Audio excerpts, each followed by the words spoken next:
ఈ పథకాన్ని మొత్తం 3 దశల కింద 100 జిల్లాలను ఎంపిక చేశారు. మొదటి దశ కింద వాస్తవానికి 87 జిల్లాలు, రెండో దశ కింద 8 జిల్లాలు, మూడో దశ కింద 5 జిల్లాలు. మరి 87 ప్లస్ వాస్తవం తీసుకుంటే 95 ప్లస్ 100 జిల్లాలు 3 దశల్లో 100 జిల్లాలను ఎంపిక చేశారు.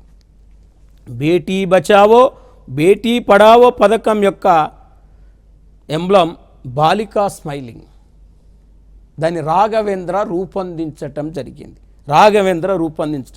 మొత్తం 3 దశల్లో ఎంపిక చేశారంటే ఈ 3 దశలు ఏంటంటే 2011 ప్రకారం మన దేశంలో 1000 మంది పురుషులుంటే 943 మంది స్త్రీలు ఉన్నారు.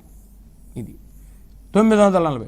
ఈ మొదటి దశలో జాతీయ స్థాయి కంటే స్త్రీ నిష్పత్తి తక్కువ 87 జిల్లాలు ఎంపిక చేశారు.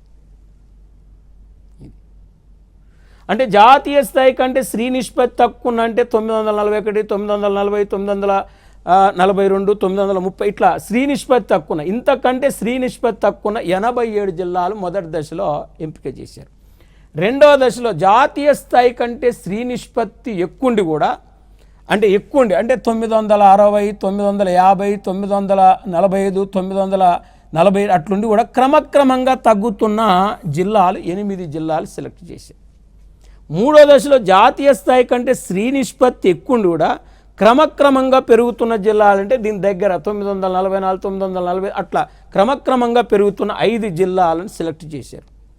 అంటే బేటీ బచావో బేటీ పడావో పథకం కింద ఎవరైతే బాలికల నిష్పత్తిని పెంచడానికి కృషి చేస్తారో వాళ్ళకు ప్రత్యేక నజరానా ఇచ్చి ప్రోత్సహిస్తారు. ముఖ్యంగా హర్యానా రాష్ట్రంలోని పానీపట్ జిల్లాలో గ్రామంలో స్త్రీ నిష్పత్తిని పెంచడానికి కృషి చేసిన గ్రామానికి ప్రభుత్వం కోటి రూపాయల నజరానా ఇచ్చి ఆ గ్రామాన్ని ప్రోత్సహిస్తుంది. ఆ ఉద్దేశంతో ఈ స్కీమును తీసుకురావటం జరిగింది.